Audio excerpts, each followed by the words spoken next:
What's up, motherfuckers? Agent Mad Hat here. We're about a month late, but I'm going to be doing the top 25 metal releases from the year of 2020. What a fucked up year we had. Haven't done this list since 2015, but since we're late, since I haven't done this in years, I will tell you what my number one picks would have been each year. Number 2016, Terminal Redux by... the fuck am I doing? Terminal Redux by Vector. 2017 would have been Kryptoniana, The Seductiveness of Decay by Cradle of Filth. 2018 would have been Summoning with their 2018 album. The title is escaping me. Plus the Antlers album, Beneath, Below, Behold. Then last year, or the year before last, would have been Obsequiae with the Poems of Sorrowed Kings.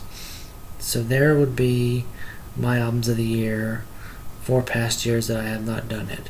But we're talking about 2020, we're talking about metal releases, and here are the top 25 as picked by yours truly, Agent Motherfucking Mad Hat. Number 25, Liturgy, Origin of the Alimonies. Liturgy is kind of a black metal band. They have dubbed themselves Transcendental Black Metal.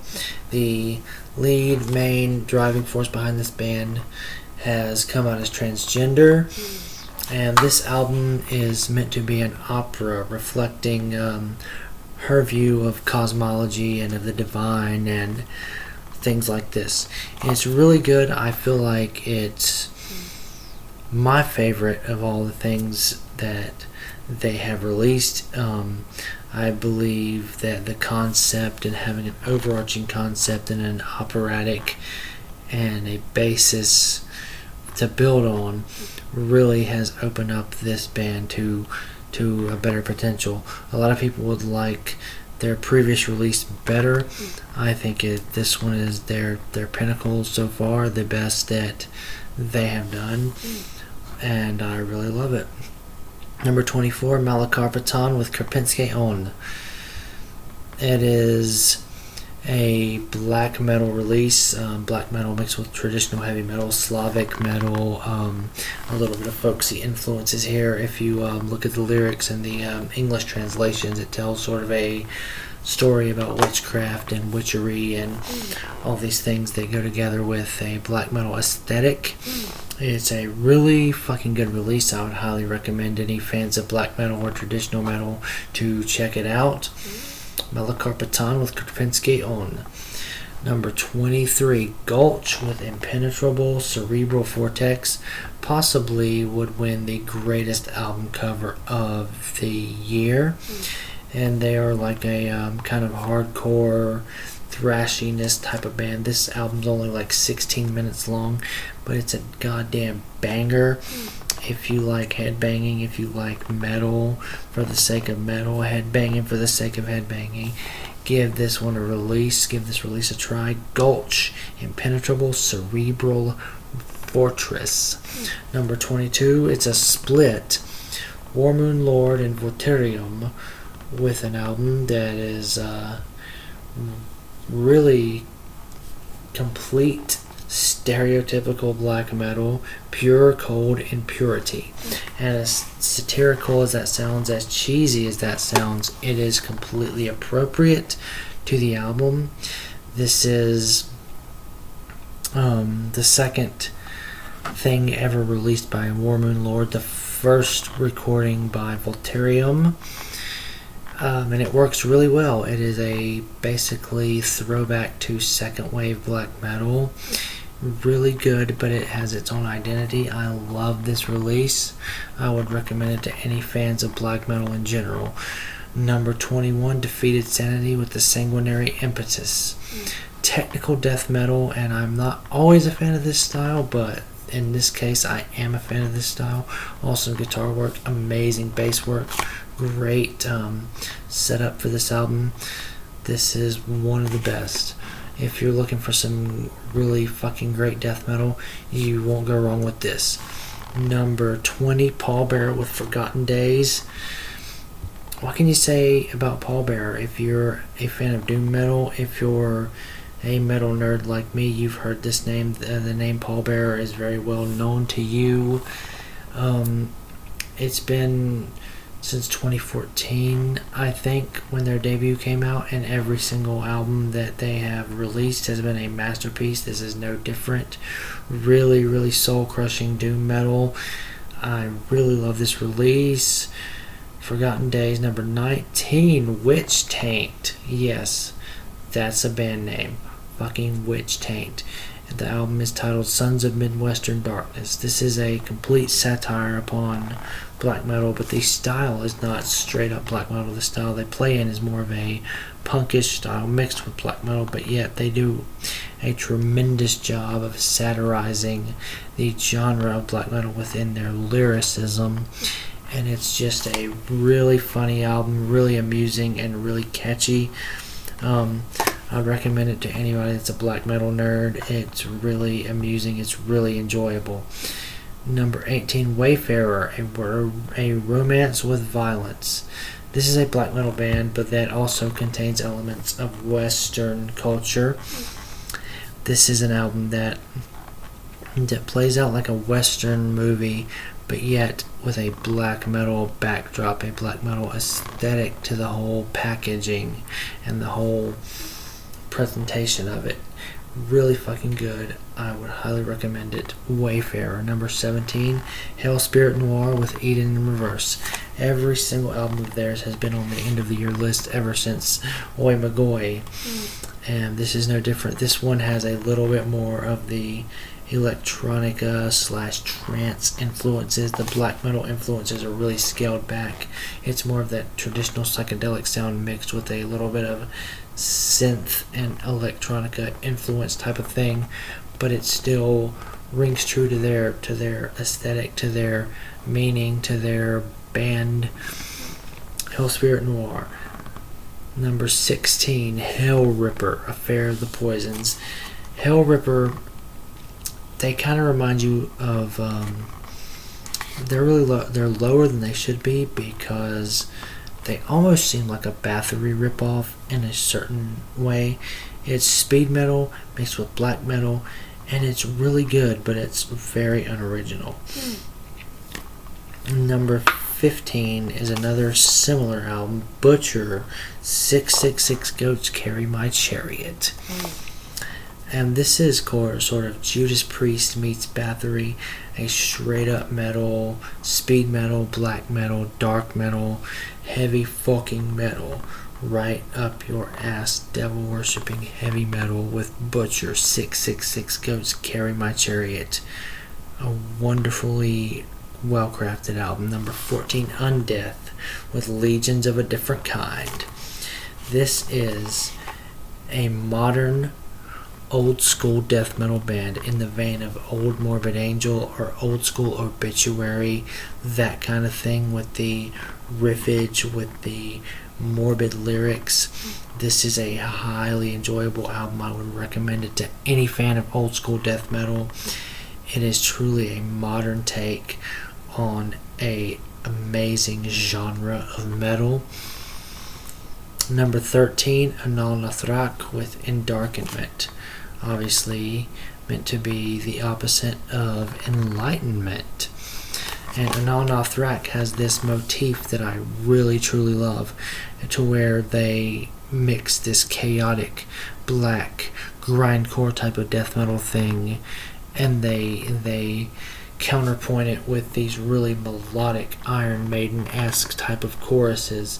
So it's melodic, chaotic, it's melodic and necro, it's melodic and black metal, it's black metal and traditional. It is just its own monster, its own beast. Anal Nathrak, they do it again in here with their number 13, Endarkenment. Number 12, Lamp of Murmur. I don't know how to pronounce it. Lamp of Murmur, Air of Ecliptical Romanticism. This is a straight up modern take on second wave Norwegian black metal. And many people could be tempted to call this unoriginal, a ripoff, a throwback. However, I believe the man behind the band, the man behind the music in this case, is really showcasing a modern take on this genre, making this genre fresh, making this genre relatable to a whole new, younger fan base that may not really appreciate the older Norwegian classics, but yet it brings that same energy, it brings the same aesthetic, it brings the same production, it brings the same type of feeling as an early Darkthrone album, as an earlier Emperor album, as an earlier Immortal album. This has that whole aesthetic, the whole feel, the whole presentation of a second wave black metal band, bringing it into the modern era. Lamp of Mimur, Era of Ecliptical Romanticism, number 12 on my list. Number 11, Mr. Bungle, possibly the greatest album title of 2020, with Raging Wrath of the Easter Bunny. It's a re-recorded version of an early demo by them, which they have re-recorded to include I believe, guitarist from the band Anthrax and Dave Lombardo, the drummer from Slayer. It is something that comes straight out of 1986. You can tell that they were very into thrash at the time they wrote these songs. This is not your typical weird ass Mr. Bungle, weirdo, crazy off the wall shit. This is a typical thrash masterpiece with that Mr. Bungle type of flair to it, with that Mike Patton flair on the vocals. This is a pure thrash masterpiece right there in 2020.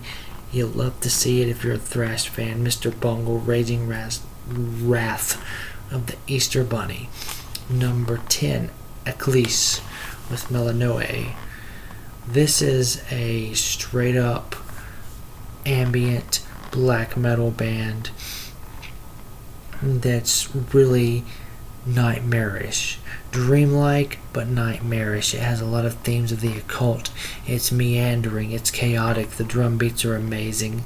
Everything in it is just set up to make it have this evilly, dreamlike, eerie, evil, creepy type of atmosphere that really just does its work in a great way. Eclise, Melanoe.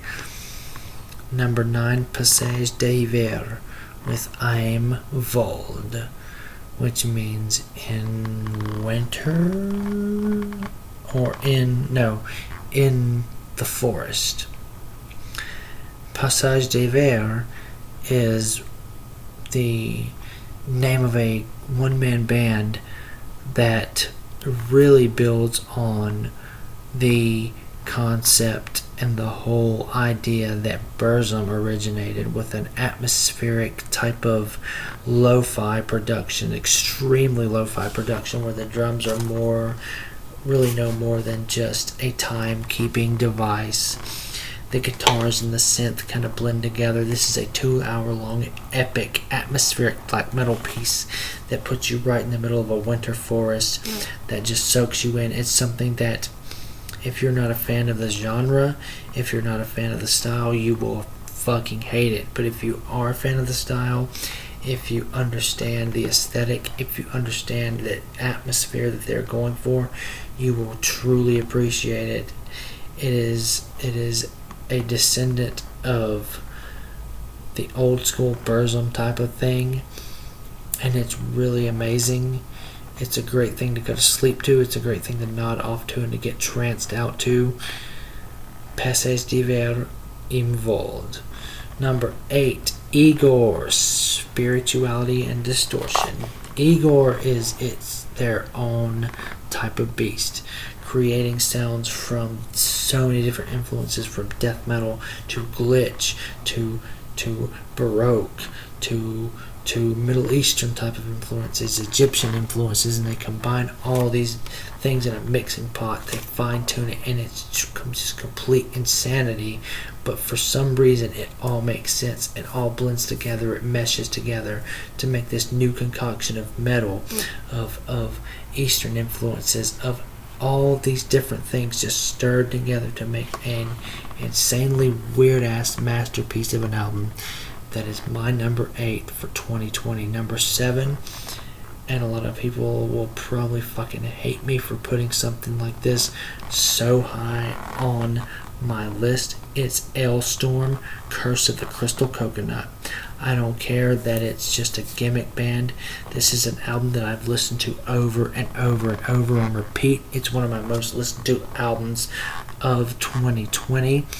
Pirate metal, fucking the song Pirate Metal Drinking Crew, Zombies Ate My Pirate Ship, Call of the Waves, Your Pirate Ship Can Eat a Bag of Dicks, all this stuff that's just amusing and insane and just gimmicky. It's power metal mixed with pirate metal mixed with thrashiness.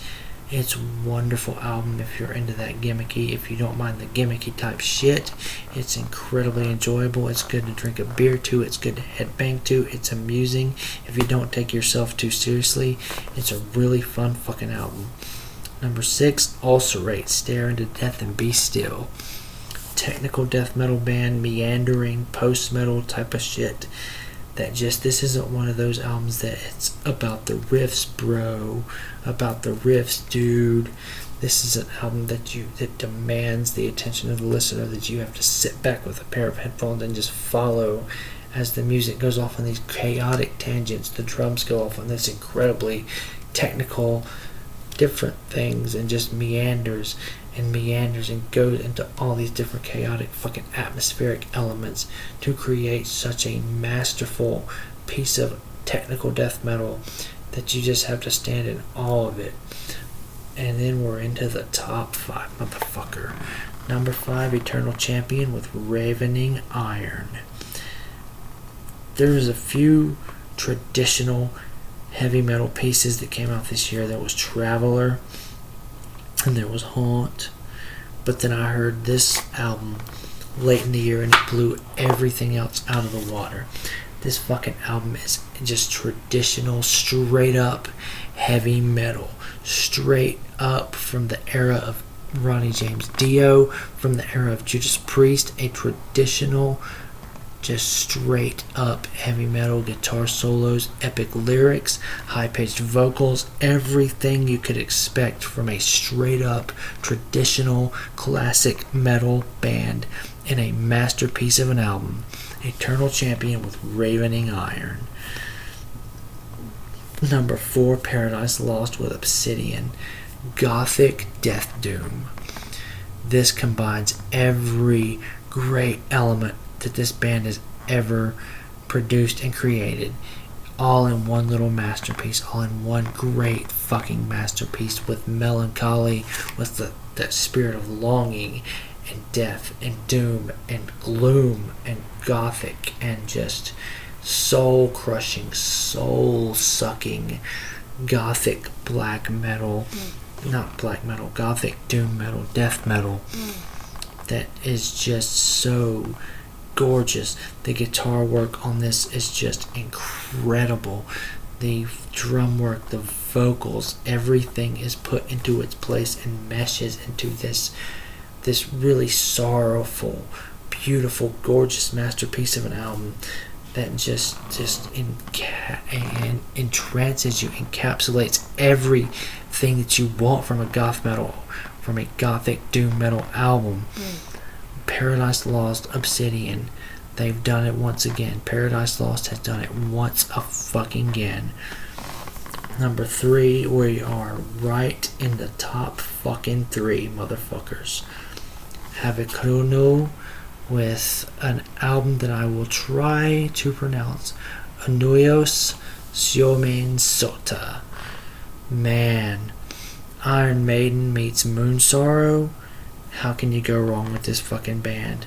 This is an incredible fucking folky black metal evil release that has so much guitar work. The lead guitar work is fucking incredible. Everything is just meshed to perfection with this band. This band has really found such a great formula to enrapture any fan of Moonstar, any fan of epic black metal can be fucking incredibly impressed by this release. Havakuru Inuios Soimen Sota. Number 2, we're right at the end, baby. Right toward the end. Enslaved with Utgard. Another notch in the belt for Enslaved. Another fucking notch in their belt. They have been just on a roll since they even started releasing records, and this one is no different. Some people will say it's more disappointing than their past albums. I don't think so. This is one of their greatest. This is on par with everything they've been releasing up to this point. This is an Enslaved album, pure and simple. Progressive black metal, greatly and expertly crafted. There's nothing you could ask for. There's no flaws in this album. There's nothing lacking in this album. From the songwriting to the guitar work to the vocal work to the everything. It just fucking fits so good. And that leads us to our number 1 pick. There can only be one, and in this case we're going with a split album, Spectral Lore and Mare Cognitum with Wanderers, Astrology of the Nine.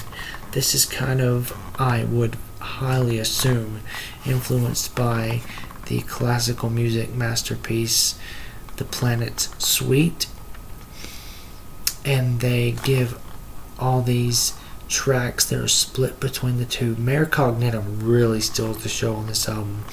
Even though I love the Spectral Lore tracks, Mare Cognitum really steals the show. This is just completely atmospheric, completely sucks you in. All kind of ridiculous lead work, all kinds of amazing fucking atmosphere, amazing guitar works, amazing riffage, amazing tremolo, amazing vocals. This has everything you could fucking want from a slab of 2-hour-long atmospheric black metal that just gives you everything that a nerd, that a lover of atmospheric black metal could ever desire in a release.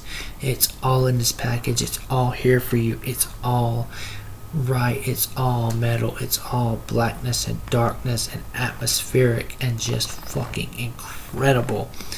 Spectral Lore, Mare Cognitum with Wanderers, Astrology of the Nine. There you go for your 2020 list. It's been fucking 5 years since I did it, and here you go, motherfuckers. Agent Mad Hat here. The top 20. If you don't like it, make your own fucking list. Peace, motherfuckers.